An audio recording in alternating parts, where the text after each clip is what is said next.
Kamusta mga kamanok? Sawa na ba kayong matalo?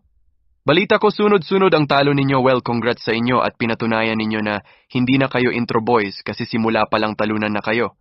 Kaya bago na. Ang tawag sa inyo ngayon, Boracay Boys na.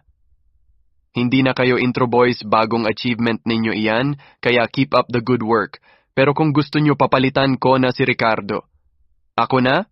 Ang papalit ang inyong lingkod na si Cardo, ayos ba? Well, mamaya pala ang laban namin kontra NLEX at Sureball na. Mananalo na Magnolia mamaya dahil ako ang tunay na Cardo ang maglalaro, kaya mga kalaban ko isa lang, masasabi ko isang bala ka lang. At this coming December 25 nga pala ay ang pinakaaabangan ng lahat ang Manila Clasico. Manood kayo doon at matinding laban ang magaganap at sigurado panalo din kami doon kasi alam na kailangan kaming sagipin ng kapatid kasi delikado na standing namin.